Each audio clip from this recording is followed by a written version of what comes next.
উনি স্ত্রীর কাছে গিয়ে বললেন, স্ত্রী, আজকে থেকে তোমাকে আমি বলছি, আজ আমাদের সুখের দিন সব আমরা শেষ করে দিলাম। আজকে আমি জনগণের দায়িত্ব আল্লাহ তাআলা আমার কাঁধের উপরে দিয়েছে। সুবহানাল্লাহ, সুবহানাল্লাহ। জনগণের দায়িত্ব পালন করব, ইনসাফ ভিত্তিক সমাজ ব্যবস্থা প্রতিষ্ঠিত করব। সুবহানাল্লাহ পড়বেন না? ইনসাফ ভিত্তিক সমাজ ব্যবস্থা প্রতিষ্ঠিত করব। কোনো মানুষ যেন না খেয়ে থাকে, কোনো মানুষ যেন কষ্ট না পায়, কোনো মানুষ যেন ক্ষুধার যন্ত্রণায় মরে না যায়, এইরকম একটা সমাজ আমি উপহার দেব, এরকম একটা সমাজ আমি উপহার দেব। তো হযরত উমর ইবনে আব্দুল আজিজ মাত্র 2 বছর 2 মাসের মধ্যে সোনালী একটা সমাজ উপহার দিয়েছিলেন।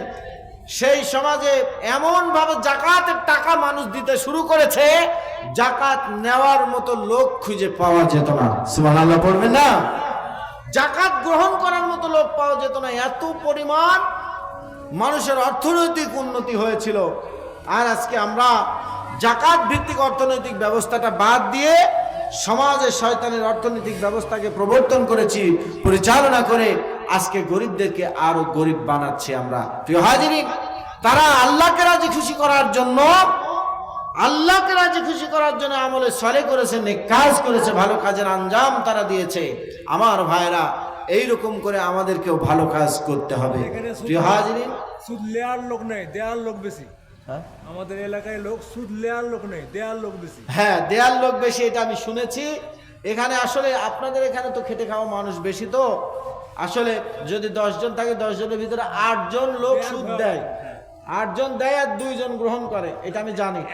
তো যারা সুদ খান তাদের পরিষ্কার ভাষায় স্পষ্ট বলে দিলাম, তারা আপনারা নিজেরা নিজেদের মায়ের সঙ্গে জেনাহা করার অপরাধ করছেন।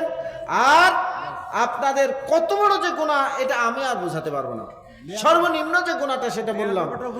হ্যাঁ, আর যারা অভাবের দায়ে নিচ্ছেন, আপনারা অন্য কোনো ব্যবস্থায় পরিচালনা হওয়ার চেষ্টা করবেন। অর্থনৈতিক যে ব্যবস্থাগুলো আছে, নেওয়া থেকে একটু দূরে থাকবেন। যদি অতিরিক্ত বিপদে পড়ে যান, তখন আপনার জন্য সেটা জায়েজে দাঁড়াবে।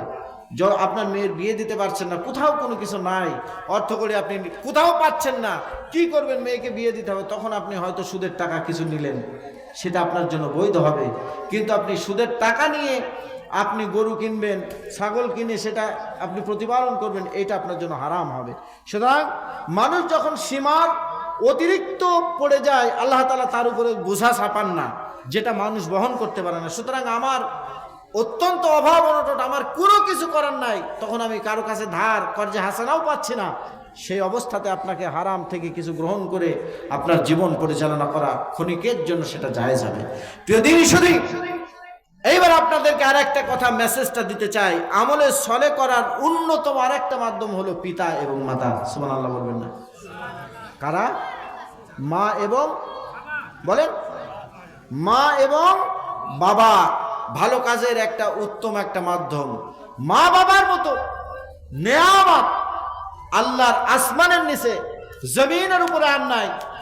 মা বাপ দোয়া করলে কবুল হয়ে যায়। সুবহানাল্লাহ পড়বেন না? মা বাবার দোয়া কবুল। মা বাপ আপনার আমার জন্য জান্নাত জাহান্নাম। মায়ের পায়ের নিচে সন্তানের জন্য জান্নাত, মায়ের পায়ের নিচে সন্তানের জন্য জান্নাত। বাবা মা এত বড় নিয়ামত আল্লাহ তাআলা দিয়েছেন, সেই বাবা মার সঙ্গে আজকে সন্তানেরা নাফরমানি করে কি করে না? বাংলাদেশের কথা বলছে, আপনাদের এলাকায় মনে হয় নাই। আল্লাহ রাব্বুল আলামিন, 10 মিনিট মা বাপ নিয়ে কথা বলবো ভাই। হ্যাঁ, আল্লাহ তাআলা বলেন, ওয়াসাইনাল ইনসানা বিওয়ালিদাইহি হামালাতুহু উম্মুহু আহনান আলা আহনিন ওয়া ফিসালুহু ফি আমাইন আনিশকুর লি ওয়া লিওয়ালিদাইক ইলাইয়াল মাসির। জোরে বলুন আল্লাহু আকবার। কি ব্যাপার? আপনারা কি দেখছেন? এদিকে জাদু টাদু দেখাচ্ছে নাকি? আপনারা যদি আমার কথা না শুনতে ইচ্ছা হয়, তাহলে আমি বলবো না কষ্ট করে। আপনারা কি শুনতে ইচ্ছুক? আমার দিকে তাকান তো ভাই, সবাই তাকান, একটু মোটা মোটা করে তাকান। ওদিক থেকে সব সামনে চলে আসেন, সামনে চলে আসেন, এই সাইডে আসেন তো। সামনে চলে আসেন। আসেন না, জায়গা গরম করেছে, ওনাদের আর উঠানোর দরকার নেই, বসে থাকেন ওখানে থাকেন। জায়গা, শীতের জায়গা ছেড়ে দিয়ে আর এক জায়গায় ঠান্ডা গরম করা খুব কঠিন। আপনারা আমার দিকে তাকান। হ্যাঁ, রাত কিন্তু 12:30 বাজে, আলোচনা কি ছেড়ে দেবো ভাই? আবেগে কাজ করেন না, ফজরের নামাজ পড়তে হবে 10 মিনিট। হ্যাঁ, আবেগে কাজ করে লাভ নাই। আল্লাহ তাআলা বলেন, তামাম দুনিয়ার মানুষদেরকে আমি বলে দিলাম, শুনতেছেন আমার কথা? তামাম দুনিয়ার মানুষদেরকে আমি বলে দিলাম, তোমরা তোমাদের মা বাবার সঙ্গে ভালো আচরণ করো, ভালো ব্যবহার করো। হামালাতুহু উম্মুহু ওয়াহানান আলা ওয়াহান, তোমার মা তোমারে দুর্বলতার পর দুর্বলতা, ভালো করে খেয়াল করেন কথাগুলো, একটু আবেগ দিয়ে শুনুন। তোমার মা তোমারে দুর্বলতার পর দুর্বলতা সহ্য করে তোমার মা তোমারে হামাল করেছে, পেটে বহন করেছে। কার কথা? তোমার মা তোমারে দুর্বলতার পর দুর্বলতা সহ্য করে, কষ্ট জ্বালার পর জ্বালা সহ্য করে তোমার মা তোমারে পেটে বহন করেছে। আমার আল্লাহ বলেন, তোমার মায়ের সঙ্গে খারাপ আচরণ করো না। রব্বুল আলামিন বলেন, দেখেন একটু দেখেন তো, কোরআন হাকিমে আল্লাহ তাআলা বলেন, হালাতা আলাল ইনসানি হিনুম মিনাত তাহরি লাম ইয়াকুন শাইআম মাযকুরা। জোরে বলুন আল্লাহু আকবার। মানবের জীবনে কি এমন কোনো বিষয় ছিল না? আল্লাহ তাআলা বলেন, তোমাদের জীবনে তোমার কোনো নাম ছিল না, তোমার কোনো পরিচয় ছিল না, তোমার কেউ চিনত না, তোমার কেউ জানতো না। তোমার নাম যশ খেতে তুমি আলিম হবে এটা তুমি জানতে না, তুমি কোন বংশের সন্তান হবে এটা তোমার জানা ছিল না, তুমি লেখাপড়া masters, graduation, degree, MPhil, PhD করবে, মাওলানা হবে, শাইখুল হাদিস হবে, মুফতি হবে, এটা তোমার জানা ছিল না, তুমি সেলিব্রিটি হবে এটা তোমার জানা ছিল না, তোমার কোনো নামই ছিল না, তোমার কোনো অস্তিত্ব ছিল না। শুনতেছেন? আমার কোনো নাম ছিল না, আমার অস্তিত্ব ছিল না। আমার আল্লাহ বলেন, তোমার বাবা আর তোমার মায়ের স্পারমটোজোনার ওভার দুটোতে মিলে সবে গো খুলিকা মিন মাইন দাফিকি ইয়াখরুজু মিন বাইনি তুলবি ওয়া তারাইব, আমি আল্লাহ তোমাদেরকে বের করেছি এক ফোঁটা নাপাক পানি থেকে, তোমাদেরকে আমি আল্লাহ তাআলা বের করেছি। তোমার মায়ের ভিতরে তো, তোমার মায়ের পেটের ভিতরে আমি আল্লাহ তাআলা তোমার বাবার মাধ্যমে তোমার মায়ের পেটের ভিতরে একটা ফি করারিম মাকিন, ফি করারিম মাকিন শব্দের অর্থ হচ্ছে সুসংরক্ষিত একটা প্যাকেট। এই সুসংরক্ষিত একটা প্যাকেটের ভিতরে আমি তোমাদেরকে রেখেছিলাম। সুবহানাল্লাহ পড়বেন না? কথা কি বুঝেছেন? লোডটা বুঝেছেন আপনারা?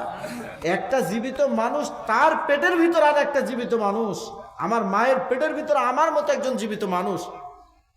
চিন্তা করেন, আল্লাহ বলছেন সুসংরক্ষিত একটা প্যাকেটের মধ্যে আমি তোমাদেরকে রেখেছিলাম।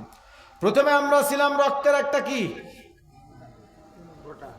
রক্তের একটা ফোঁটা। আল্লাহ তাআলা মায়ের পেটের ভিতরে রক্তকে, রক্ত পিণ্ডকে আল্লাহ রাব্বুল আলামিন গোশতে মাংসে রূপান্তরিত করে দিলেন। ফাকাসাউনা লিযামা লাহমা, গোশতে পরিণত করার পর আল্লাহ রাব্বুল আলামিন রড দিয়া, চামড়া দিয়া, হাড় হাড্ডি দিয়া, মাথার চুল দিয়া বডি স্ট্রাকচার করে আমার আর আপনার মায়ের পেটের ভিতরে আল্লাহ রাব্বুল আলামিন তিল তিল করে বড় বানিয়েছেন। আল্লাহ রাব্বুল আলামিন, আল্লাহ তাআলা ইচ্ছা করলে মায়ের পেটের ভিতরে আপনাকে প্যারালাইজড রোগী বানিয়ে দিতে পারতেন, নাকি পারতেন না? আল্লাহ ইচ্ছা করলে আপনাকে অন্ধ করে দুনিয়ায় নিয়ে আসতে পারতেন। আল্লাহ রাব্বুল আলামিন ইচ্ছা করলে আপনাকে বোবা বানিয়ে দিতে পারতেন। আল্লাহ ইচ্ছা করলে আপনার মায়ের পেটের ভিতরে আপনার আমাকে মেরে ফেলে দিতে পারতেন। আল্লাহ তাআলা কোনো কিছুই করেন নাই, বরং আমাকে আপনাকে করুণা করে ভালোবাসা দিয়া আল্লাহ তাআলা মায়ের পেটের ভিতরে 9টা 10টা মাস রব্বুল আলামিন আমার আপনারে বড় বানিয়ে দিয়েছেন। এদিকে মা জননী আমাকে আপনাকে পেটের ভিতরে বহন করেছেন। আমরা যখন আস্তে আস্তে পেটের ভিতরে 2 মাস বয়স যখন হয়েছে, মা অনবরত বমি করেছে।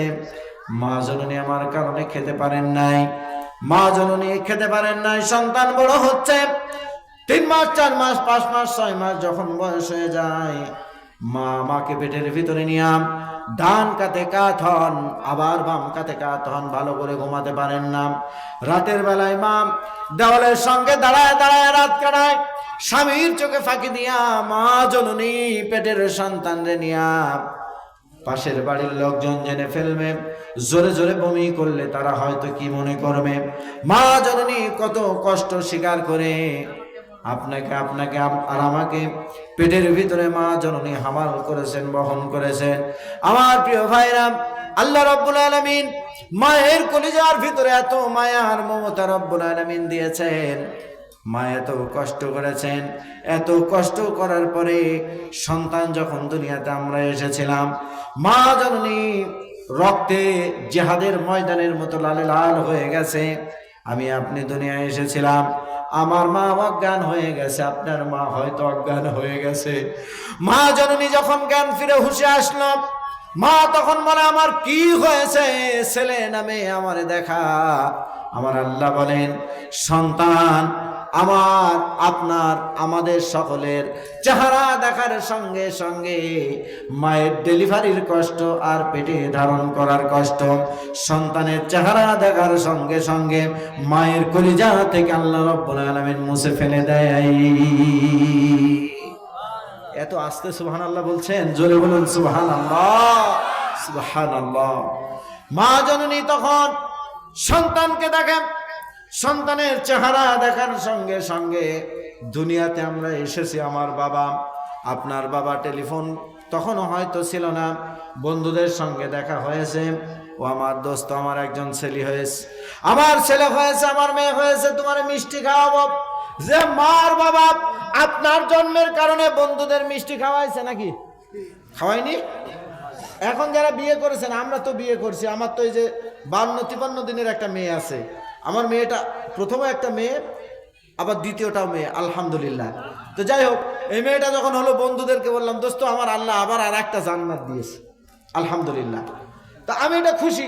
তা নিশ্চিত আমার বাবা মা আমার জন্মগ্রহণ করার পরে আমি যখন পৃথিবীতে এসেছিলাম, আমার বাবা মা খুশি হয়নি? কথা বলে না কেন? হ্যাঁ, নিজের চোখে দেখলাম নদিয়াতে, নিজের চোখে বাপ প্যারালাইজড হয়ে গেছে। বাপকে দাঁড়ায়া দাঁড়ায়া ধমক দেয়, কথা বলতে পারে না ঠিকঠাক। বাপকে ধমক দেয়, গলা ধাক্কা দিয়ে কয়, আমি গলা ধাক্কা দিয়ে তোমার বাড়ি থেকে বের করে দেব। বাপ, আমি নিজের চোখে দেখলাম বাপকে গলা ধাক্কা দিতে যাই, প্যারালাইজড রোগী পায়খানা ফিরে পড়ে থাকে। সন্তান হয়ে বলে, আমি বললাম তোমার সন্তান আছে, তোমার এই যে সন্তান আছে, এর নিয়ে তুমি যেমন আনন্দ করো, তুমি যেমন আনন্দ করতেছ, তোমার বাবা তোমার জন্মগ্রহণ করার পরে তোমার বাবাও তোমারে কোলে নিয়ে চুমা দিয়েছে, একবার মাথায় নিয়েছে, ঘাড়ে নিয়েছে, আদর করেছে। আজ অসুস্থ হয়ে যাওয়ার কারণে বাবাকে বলতেছো গলা ধাক্কা দিয়ে বাড়ি থেকে, ঘর থেকে বের করে দেব। বাবা আফসোস করে বলছে, বাবা ঘর থেকে বের করার দরকার নাই, আমার একবারে জীবন্ত কবর দিয়াই, আমি কবরে যেতে চাই, আমি আর দুনিয়ায় থাকতে চাই না। প্রিয় ভাইরা আমার, মা বাবা সন্তানদেরকে কত কষ্ট করে লালন পালন করেছে আমরা তো জানি। শীতের বেলায়, শীতের সকালে, শীতের রাতে আমরা যখন এই দুনিয়াতে এসেছিলাম, এরকম লাইট ছিল না, এরকম কারেন্টের ব্যবস্থা ছিল না, আমাদের এরকম ডাক্তার প্রযুক্তির তেমন উন্নতি ছিল না। আজ থেকে 37-38 বছর আগে আমরা দুনিয়ায় এসেছি, ওই সময় এত প্রযুক্তির যুগ ছিল না। আমাদের মা ল্যাম্প জ্বালিয়ে, হারিকেন জ্বালিয়ে, অসুস্থ হলে মা জননী ওই ল্যাম্পের উপরে সরিষার একটু বাটির উপরে তেল নিয়া, আর সরিষার তেল আর রসুন নিয়া হয়তো গরম করে আমাদের হাত মালিশ করেছে, আমাদের পা মালিশ করেছে আমাদের মা জননী। আজ সেই মা জননী এত কষ্ট করে আমাদেরকে লালন করলো, পালন করলো। আজ সেই মা কেমনে গোয়ালের পাশে পড়ে থাকে, সেই মাকে কেমন করে ভুলে স্ত্রীকে নিয়ে রাত কাটাও, মাকে খেতে দাও না, মাকে পড়তে দাও না। মা জননী তোমার ঘরের এক সাইডে পড়ে আছে, ভালো লেপ নাই, তোশক নাই, কম্বল নাই, তুমি তো আরামে তোমার স্ত্রী পুত্র নিয়ে শুয়ে আছো। তুমি জানি নিয়ে যে সন্তানরে নিয়ে আজকে বাবা বাবা করে আদর করো, তোমার মা তোমার নিয়ে এরকম আদর করেছিল। সেই মা জননীকে একটু মুখের কথাও জিজ্ঞাসা করো না, মা জননী তুমি বাবা তো দুনিয়া থেকে বিদায় হয়েছে, তুমি কেমন আছো? মা শুধু তোমার চোখের আড়াল হয়ে চোখের পানি মোছে আর বলে রব্বুল আলামিন গো, কেন তুমি তারে নিলা, কেন তুমি আমারে নিলা না, কেন তুমি আমারে কবরে নিলে না, কেন তুমি আমার স্বামীরে নিলাম, আমার স্বামীকে তুমি কেড়ে নিলে কেন আল্লাহ, তুমি কেন আমারে নিলে না? মা চোখের পানি মোছে, তুমি তো কই কোনোদিন তো এত বিবেকবান, তুমি এত বড় সেলিব্রিটি হয়েছ, এত বড় মাওলানা হয়েছ, মুফতি হয়েছ, মুহাদ্দিস হয়েছ, এত বড় শিক্ষিত, লেখাপড়া জানো, মাস্টারি করো, লেখাপড়া করেছ, চাকরি বাকরি গরম, কত জ্ঞানী সমাজের মাতব্বার হয়েছ, জনম দুঃখিনী মা এই শীতের বেলায় একটু উজু করবে, গরম পানিটা তার কপালে জোটে না, তোমার স্ত্রী তোমার মায়ের সঙ্গে ভালো আচরণ করতে পারো না, তুমি তো কই গরম পানি করে তোমার মায়ের হাতে তুলে দিতে পারো নাই, তোমার জন্য জাহান্নাম অবধারিত হয়ে গেছে, জাহান্নামে তোমাকে যাওয়ার লাগবে। তোমার দাড়ির বহর যতই হোক না কেন, তোমার টুপির বহর যতই হোক না কেন, নামাজের বহর তোমার যতই হোক না কেন, রোজার বহর তোমার যতই হোক না কেন, দানের বহর তোমার যতই হোক না কেন, মায়ের এক ফোঁটা চোখের পানি তোমাকে জাহান্নামে যেতেই হবে। আমি বলছি না, আমার রাসূল বলেছেন, আল্লাহর নবী 3 বার বলেছেন ধ্বংস হয়ে যাবে ওই লোকটা, আল্লাহর নবী বললেন ধ্বংস হয়ে যাবে ওই লোকটা। আর একবার নবীজি বলা হলো কিলা মান ইয়া রাসূলুল্লাহ, পয়গম্বর আরবিকে জিজ্ঞাসা করা হলো কোন ব্যক্তি ধ্বংস হয়ে যাবে? আল্লাহর নবী বললেন মা এবং বাবা দুজন অথবা একজনকে তাদের কাছে বার্ধক্য উপনীত অবস্থায় পাওয়ার পরে, তাদের বুড়ি হওয়ার পরে মা বাবাকে কাছে পেয়ে খেদমত করে আল্লাহর জান্নাত নিজের জন্য ওয়াজিব করে নিতে পারে নাই, এর মতো হতভাগা আর দুর্ভাগা দুনিয়ার জমিনে আর কেউ হতে পারে না। প্রিয় ভাইরা, নবীজি তাকে ধ্বংস হোক এই দোয়া করেছে, তোর কোন বাপ জান্নাতে নিয়ে যাবে? কথা বলে না কেন? নবীজি যদি তোরে বরদোয়া দেয়, তোর কোন বাপ তোরে সুপারিশ করে জান্নাতে নিয়ে যাবে? শুধু তাই নয়, পয়গম্বর আরবির কাছে জিজ্ঞাসা করা হলো ইয়া রাসূলুল্লাহ আমি খেদমত করব কাকে? নবীজি বললেন তোমার মাকে। আল্লাহর নবী বললেন পানি। আল্লাহর নবী বললেন তোমার মাকে। 3টা বার নবীজি বললেন তোমার মাকে খেদমত করো, তোমার মায়ের সম্মান দাও, তোমার মায়ের সম্মান দাও, তোমার মায়ের সম্মান দাও। 4 বার নবী আমার বললেন, 4 বারের বার বললেন তোমার পিতা। কান খাড়া করেন যদি জান্নাতে যেতে চান, জান্নাতে যাওয়ার আশা আছে আপনাদের? কথা বলেন না কেন? জান্নাতে যেতে চান আপনারা? পানি নিয়ে বাড়ি চলে গেছেন নাকি? আর এখান দিয়ে আসছেন কেন? এদিকে নাই রাস্তা? প্রিয় ভাইরা আমার, জান্নাতে যেতে চান আপনারা? কথা বলেন না কেন? জান্নাতে কি যাবেন? এইবার আসেন একটু তাফসীর করে আপনাদেরকে বোঝাই। একটু 10 মিনিট পার হয়ে গেছে, আজকে আর হবে না ভাই, না আর কষ্ট দেবেন না, না আর হবে না, আমি আর পাচ্ছি না, আমার কালকে জলসা আছে নদী খায়। হ্যাঁ আজান, হ্যাঁ আজান না, নামাজও পড়াবো। আজান নামাজের ইমামতি করে কাল যাবো।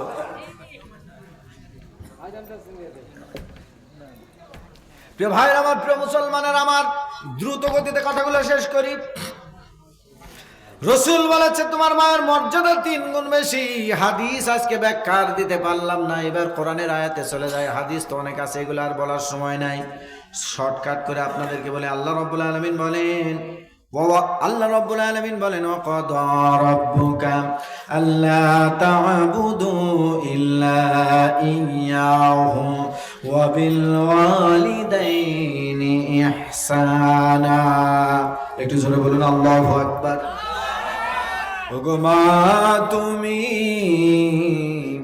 এই দুনিয়ার শ্রেষ্ঠ নেয়ামত,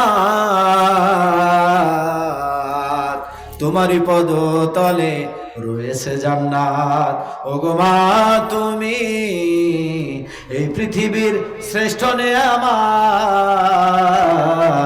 তোমারই পদতলে রয়েছে জান্নাত। আমার আল্লাহ রাব্বুল আলামিন সূরা বনী ইসরাঈলের 23 নম্বর আয়াতে বলেন, কান খাড়া করেন মুসলমান, কানে যদি মাফলার থাকে, যদি কানের ফুটুতে না ঢোকে মাফলার সরিয়ে ফেলেন। কথা বুঝেছেন? এই কানের ভিতরে না ঢুকলে মাফলার সরান। কথাগুলো শোনেন। আল্লাহ বলেন আমার দাসত্ব করা ছাড়া, আমার গোলামি করা ছাড়া দুনিয়ার কোনো মানুষের গোলামি করা যাবে না। আল্লাহ তা'বুদু ইল্লা ইয়াহু, আমি আল্লাহ ছাড়া অন্য কারো কাছে মাথা নত করা। এরপর আল্লাহ তাআলা বললেন ওয়া বিল ওয়ালিদাইনি ইহসানা, অবশ্যই তোমরা তোমাদের মা বাবার সঙ্গে ভালো আচরণ করবা, ইহসান করবা, তাদের প্রতি দয়া করবা। এবার আল্লাহ বলেন কি রকম দয়া তোমাদের করার লাগবে একটু শুনে যাও। সন্তানেরা মা বাবার প্রতি কেমন দয়া করবে আল্লাহ তাআলা কোরআনে বলছেন, সূরা বনী ইসরাঈল আয়াত নম্বর 23, বাড়ি গিয়ে মিলিয়ে নেবেন, বাংলা অর্থটা পড়ে নেবেন। আল্লাহ তাআলা বলেন ইম্মা ইয়াবলুগান্না ইনদাকাল কিবারা আহাদুহুমা আও কিলাহুমা ফালা তাকুল লাহুমা উফফিন ওয়া লা তানহারহুমা ওয়া কুল লাহুমা কাওলান কারীমা। আর জোরে বলতে হবে আল্লাহু আকবার। আল্লাহ তাআলা বলেন ইম্মা ইয়াবলুগান্না ইনদাকাল কিবার, শুনেন, এই এদিক খেয়াল করেন। আল্লাহ বলেন তোমার বাপ আর তোমার মা দুজন অথবা একজন তোমাদের ইনদাকাল কিবার আহাদুহুমা ওয়া কিলাহুমা, আল্লাহ বলেন তোমার মা বাবা দুইজন অথবা একজন তোমাদের কাছে যখন বুড়া আর বুড়ি হয়ে যায়, বলেন তো কি হয়ে যায়? ইনদাকাল কিবার, তোমাদের নিকটে যখন বার্ধক্যে উপনীত হয়ে যায়। বলেন তো বাংলা ভাষায় কি বললাম? বুড়া আর বাপ আর আগের মতো কামাই করতে পারে না, আগের মতো বাবা টাকা পয়সা ইনকাম করতে পারে না, চাকরি নাই বাকরি নাই, বাবার কোনো রকম কোনো কিছু করার নাই। বাবা এখন মৃত্যুর শয্যায় প্রায়, বাবার আপনার কাঁধের উপরে ভর দিয়ে ছাড়া বাবা টয়লেটে যেতে পারে না। এই অবস্থার কথা আল্লাহ তাআলা বলেন তোমার মা রান্না করে তোমারে আর খাওয়াতে পারে না, তোমার মাকে এখন তোমাকে রান্না করে খাওয়ানোর লাগবে। তোমার মা পায়খানায় যেতে পারে না, তুমি তারে ঘাড়ে ভর দিয়ে, তোমার ঘাড়ে ভর দিয়ে তোমার মারে নিয়ে যাও, না হলে কোলে করে তোমার মাকে পায়খানায় নিয়ে যাও। এটা তোমার জন্য ফরজ নয়, শুধু ফরজাইন। নামাজ পড়া 5 ওয়াক্ত যেমন ফরজ, এই রকম মা বাবার খেদমত করা ফরজে আইন, আল্লাহর হুকুম। এই ফরজ আইন যদি কোনো বান্দা লঙ্ঘন করে জাহান্নামে তাকে যেতেই হবে। যদি নামাজ কাজা করেন আল্লাহ আপনাকে মাফ করতে পারে, কান খাড়া করেন। রোজা যদি কাজা করেন আল্লাহ ইচ্ছা করলে আপনারে মাফ করে দিতে পারে। কিন্তু মা বাবার সঙ্গে বেয়াদবি যদি করেন, মা বাবা যদি মাফ না করে, খোদার কসম জাহান্নাম ছাড়া কোনো রাস্তা নাই নাই নাই নাই। ঢুকেছে? কথা বলে না কেন? এইবার জান্নাতে যাবেন না জাহান্নামে যাবেন ডিসাইড করেন আপনারা, আপনারা সিদ্ধান্ত নেবেন, আমার কিচ্ছু বলার নাই। আল্লাহ রাব্বুল আলামিন বলেন এই ওয়ালা তাকুল্লাহুমা উফফিউ, কি বললেন? ওয়ালা তাকুল্লাহুমা উফফিউ, এই তোর মাকে বাবাকে খেদমত করতে যে এই শব্দটা, আঙ্গুল তোলা তো দূরের কথা মিয়া, এইরকম আঙ্গুল তোলা, এই মা এটা তো অনেক দূরের রাস্তা, আমার মার খেদমত করতে আর সহ্য হয় না। এই এতটুকু আফসোস করাও কবিরা গুনাহ, এতটুকু আফসোস করাও হারাম, এতটুকু আফসোস করতে আল্লাহ নিষেধ। ওয়ালা তাকুল্লাহুমা উফফিউ, তোমরা তাদের সামনে এই কথাটা করো না, কোন রকম কোনো কথা বলো না। কথা বুঝতে পারছেন আপনারা? খেদমত করতে যা করার কোনো শব্দ নাই, করার কোনো সুযোগই নাই। মা যদি পায়খানা ফিরে পেলে আপনাকে সাফ করতে হবে, এটা আল্লাহর হুকুম। ঢুকছে? আর আপনি তো চৌধুরী মার্কা লোক, আপনার তো এই বউ আমার মা হয়ে গেছে, তুমি একটু দেখো। বউ তার মা নাই, বউর কি কথা বলে না কেন? শাশুড়ি। ও দেখা আপনি বাজারে চলে গেছেন, আপনি স্কুল কলেজে চলে গেছেন, ওই কোনো রকম একটু না করার মতো না করে আপনার মাকে কলসার উপরে দুটো ঠেলা মেরে রেখে দেয়। হয় না এরকম? মনে হয় বাংলাদেশে হয়। আপনার বউ আপনার মায়ের ঠুকা মেরে দিল, আর আপনার মা চোখের পানি ফেলে দিল। আপনি মেয়ে তাহাজ্জুদ গুজারি না, তাহাজ্জুদ পড়েন, তাহাজ্জুদ আপনার পিছনের দরজা দিয়ে আল্লাহ ঢুকাই দেবে। কান খাড়া করেন। আমি কিন্তু খুব শর্টকাট কথা বলতে পছন্দ করি।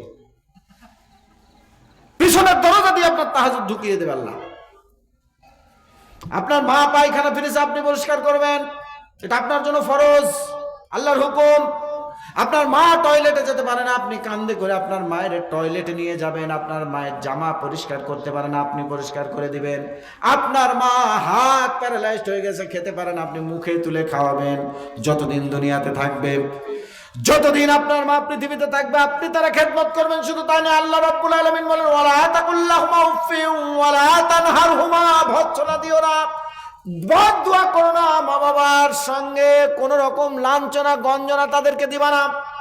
আল্লাহ বলেন তাহলে লাঞ্ছনা দেওয়া যাবে না, আহু করা বলেন এটাও করা যাবে না, লাঞ্ছনা দেওয়া যাবে না, ভৎসনা দেওয়া যাবে না। যতদিন বেঁচে আছে নীরবে মাথাটা নত করে আপনাকে খেদমত করতেই হবে, নীরবে। সে যদি আপনার গায়ে পায়খানাও করে দেয়, আপনি আউ করতে পারবেন না, কিচ্ছু বলতে পারবেন না। আপনাকে পায়খানা ধুয়ে আসতে হবে, মাকে সন্তুষ্ট করতে হবে।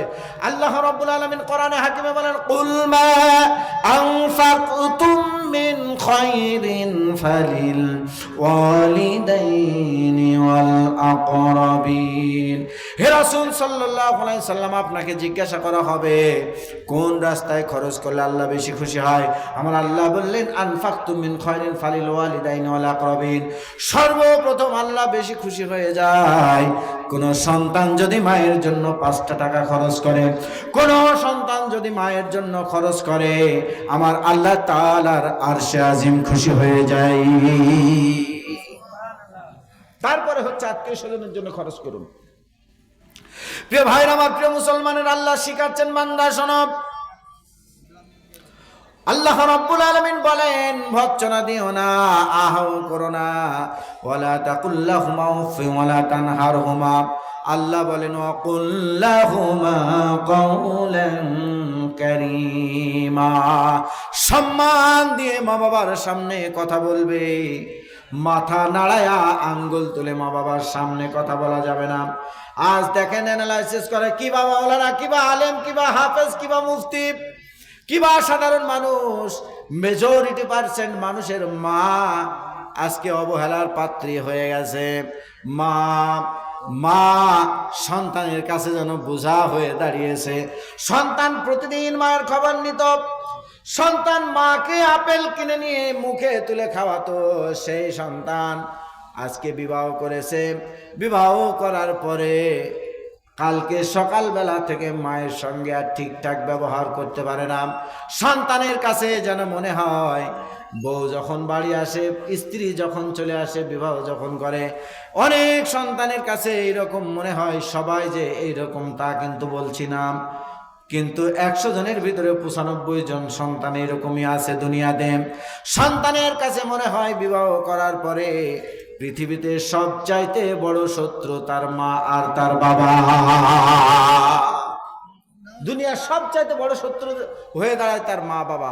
আল্লাহ বললেন তাদের জন্য সম্মানজনক কথা বলো। আল্লাহ রাব্বুল আলামিন এরপরে বলেন ওয়াখফিদ লাহুমা জানাহা যুল্লি মিনার রাহমা। এইটার একটু ব্যাখ্যা দিয়ে আমরা চলে যাব ইনশাআল্লাহ, আর আমরা আলোচনা দীর্ঘায়িত করব না। আল্লাহ বলছেন মা বাবার জন্য করুণার ডানা বিছায়া দাও। বলেন তো কি বললেন আল্লাহ? হ্যাঁ, মা বাবার জন্য কি বললেন? করুণার ডানা বিছায়া দাও। কাদেরকে? আমাদেরকে, সন্তানদেরকে বললেন করুণার ডানা বিছায়া দাও। আচ্ছা, একটা এক্সাম্পল দিই, আপনারা শোনেন। বাড়িতে আপনাদের মুরগি আছে না? কথা বলেন না কেন? মুরগির বাচ্চা হয় না? 4টা 5টা 7টা 8টা বাচ্চা হয় না? দেখবেন হঠাৎ করে চিল এসছে, মুরগির বাচ্চা পিছনে পিছনে আছে, এইদিকে ঘুরতেছে। চিল এসেছে অথবা কাক এসেছে, কাকা করতেছে। ধাড়ি মা তখন তার ডানা দুটো এরকম করে উঠায় দেয়। দেখছেন আপনারা? ডানা দুটো এরকম বিমানের মতো, হেলিকপ্টারের মতো উঠায় দেয়। দ্রুত গতিতে বাচ্চারা মা সিগন্যাল দেয় সন্তানেরা আমার ডানার বাহিরে থাকলে এই মুহূর্তে সিল এসে সো মেরে তোমারে নিয়ে যেতে পারে, তোমার জীবন প্রদীপটা নিভিয়ে দিতে পারে। কি চমৎকার আল্লাহ রাব্বুল আলামিনের থিওরি। ওয়াখফিল্লাহুমা জানাহা যুল্লি মিনার রাহমা। ও হাবিবুর রহমান রে, তোমার মায়ের জন্য আর তোমার বাবার জন্য করুণার ডানাটা বিছায়া দাও। এই যে পাখি যেমন, ওই যে মুরগিটা যেমন এই রকম করে হাত উঁচু করে ডানা উঁচু করে দেয়। সন্তানেরা বুঝতে পারে মা আমাকে ডানার নিচে আসতে বলতেছে। সন্তানেরা যেমন মুরগির বাচ্চাগুলো যেমন দ্রুত গতিতে মায়ের ডানার নিচে চলে আসে, বলেন তো বুদ্ধি করে, বাচ্চা যখন ডানার নিচে আসে মা তখন কি করে? ডানা দিয়ে ঢেকে নেয়। ডানা দিয়ে যখন ঢেকে নেয় তখন মনে হয় যেন আশেপাশে আর কেউ নাই, অথচ 5টা-7টা মুরগির বাচ্চা মায়ের ডানার নিচে আছে, পা ছাড়া আর কিছুই দেখা যায় না। জোরে বলুন সুবহানাল্লাহ। আর একটু জোরে বলবেন না সুবহানাল্লাহ। আমার আল্লাহ বলছেন বান্দারে, ও হাবিবুর রহমান রে, ও আব্দুর রহমান রে, তোমার মা পায়খানা ফিরেছে, তোমার বাপ পায়খানা ফিরে পড়ে থাকে, তোমার মা আর আগের মতো চলতে পারে না, ওই মুরগির মতো ডানাটা বিছায়া দাও। কি বলছে আল্লাহ? মুরগির মতো ডানাটা উঁচু করে দাও, মুরগির মতো ডানা উঁচু করে দাও। তোমার মাকে ডান বগলের নিচে নাও, বাবাকে বাম বগলে বাম ডানার নিচে নাও, দুজনকে এমন করে শক্ত করে ধরবা, তোমার মা বাবা বেঁচে থাকা পর্যন্ত, কবরে যাওয়ার আগ মুহূর্ত পর্যন্ত তোমার বউ তোমার ছেলে মেয়ে যেন তোমার মায়ের মুখে একটা ঘুষি না মারতে পারে। আমার কাছে এর চাইতে আর কোনো এক্সাম্পল আর নাই। জান্নাতে যেতে চাইলে বাসায় যদি মা বাবা থাকে খেদমত করে, না হলে জান্নাত হবে না। ক্লিয়ার কথা। জান্নাত দেবেন আল্লাহ। আপনাদের এলাকার যত আলেম ওলামা আছে জিজ্ঞাসা করবেন, মা বাবার অসন্তুষ্টি এর মাধ্যমে আপনাকে জাহান্নামে যেতেই হবে, কোনো আমল দিয়ে আপনি জান্নাত পাবেন না। আপনি ডানা দিয়ে তাদেরকে ঢেকে রাখবেন, পারবেন না ইনশাল্লাহ? যাদের মা বাবা আছে। আর যদি বলেন হুজুর পারবো না, তাহলে আপনাদের ইচ্ছা। পৃথিবীতে মায়ের মতো আপন কেউ হতে পারবে না। স্ত্রী মায়ের মতো হয় না। আপনি মাকে অল্প কিছু খাবার দিবেন, মা বলবে বাপ এত পরিশ্রম করিস, তোর মুখটা শুকিয়ে গেছে, সুবহানাল্লাহ পড়বেন না? আর বউ, আসো নিয়ে আসো, পাশের বাড়ির লোকের 2 তলা, তুমি কলেরায় কি করো বসে বসে? কথা বলেন না কেন? পাশের বাড়ির অমুক জনের যে বুলেট গাড়ি, না বুলেট গাড়ি, 4 চাকা গাড়ি, তুমি কি করো জীবন ভর? তোমার সাথে বিয়ে করে আমার জীবনটা ধ্বংস হয়ে গেছে। অনেক মা বোন আছে শুধু বউর কারণে অনেক লোক স্ট্রোক করে মরে যায়। জানেন এটা আপনারা?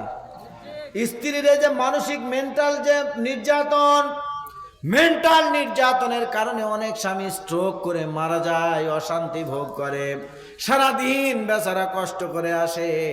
কানের গোড়ায় এসে স্ত্রী, এমন কিছু মহিলা আছে কানের কাছে বেচারা কোন রকম চাড্ডি খেয়ে সারাদিন পরিশ্রম করেছে, সালাতের পর একটু ঘুমাবে না, রাত 12টা পর্যন্ত। তোমার বাপের এই রকম সমস্যা আছে না? আছে না? আছে না? বেচারা সারাদিন পরিশ্রম করে এসেছে, একটু ঘুমাবে কি না? তোমার বাপের এই সকাল থেকে সন্ধ্যা পর্যন্ত এই অত্যাচার, তোমার মার এই অত্যাচার, তোমার বোনদের এই সমস্যা, তোমার চাচির এই সমস্যা, তোমার ভাবির এই সমস্যা, তোমার প্রতিবেশীর এই সমস্যা, আরো মহিলা মনে হয় দুধ দিয়ে ধোয়া, সব দোষ আপনার কাছে বলে। রাতের কানের কাছে এসে ক্যাটর ক্যাটর এই কথা ওই কথা বলতে আছে, বলতে আছে, বলতে আছে। স্বামী বেচারা চিন্তা করে, আহারে যদি আগে জানতাম বিয়ে করতাম না, গলায় দড়ি দিয়ে মরতাম। এইরকম যদি হতো তাহলে আগে বিয়ে করতাম না। আসলে মহিলারা পুরুষদের কাছে নির্যাতনের শিকার হয় না, পুরুষেরাই মহিলাদের কাছে নির্যাতনের শিকার হয়। মানুষ সম্মানের কারণে অনেক কথা মহিলাদেরকে বলতে পারে না, মানুষকে বলতে পারে না, বন্ধুদেরকে বলতে পারে না। আর আপনি যে একটা চড় মারতে যাবেন, দাঁত বের করে গ্রাম সব জানাবে, আছে না? গ্রামে সব জানে, আমার মেয়ের শেষ করে দিয়েছো। আর আপনার যদি কিল ঘুষি যাই মারুক, আপনি তো কাউকে বলতে পারবেন না। প্রিয় ভাইরা, মা এবং বোনেরা, আপনাদের জন্য নসিহত, স্বামীর আনুগত্যশীল হন, স্বামীর আনুগত্য প্রকাশ করুন। স্বামীর খেয়ে বাপের গুণ গাবেন না, স্বামীর আনুগত্য প্রকাশ করুন। স্বামীর আনুগত্য যদি না করেন, প্রশংসা যদি না করেন, নুন খেয়ে নুন হারামি করেন, আপনি জাহান্নামী হয়ে যাবেন।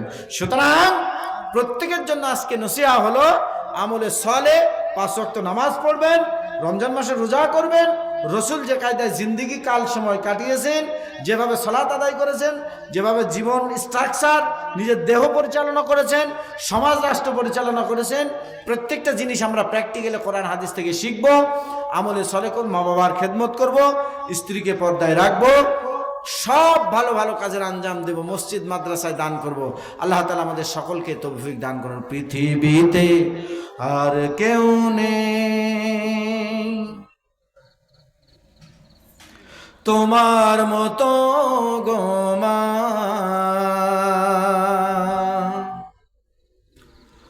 যত প্রেম ভালোবাসা তোমায় ঘিরে,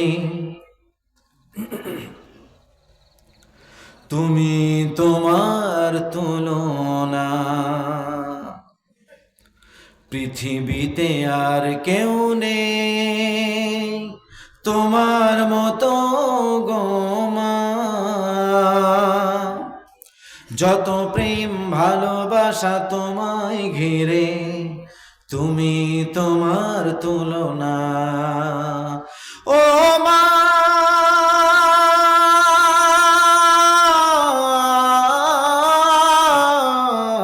তুমি তোমার তুলনা, পৃথিবীতে আর কেউ নেই। তুমি স্বপ্ন, তুমি গল্প মাগো, তুমি এক মুঠো ভালোবাসা, তুমি হাসি, তুমি কান্না মাগো, তুমি জীবনের ভালোবাসা। তুমি স্বপ্ন, তুমি গল্প মাগো, তুমি এক মুঠো ভালোবাসা, তুমি হাসি, তুমি কান্না মাগো, তুমি জীবনের ভালোবাসা। তোমার আঁচলে লুকিয়ে আমি, তোমার আঁচলে লুকিয়ে আমি পাই যেন সুখের ঠিকানা, তুমি তোমার তুলনা, পৃথিবীতে আর কেউ নেই তোমার মতো গো মা, যত প্রেম ভালোবাসা তোমায় ঘিরে, তুমি তোমার তুলনা, তুমি তোমার তুলনা, তুমি তোমার তুলনা।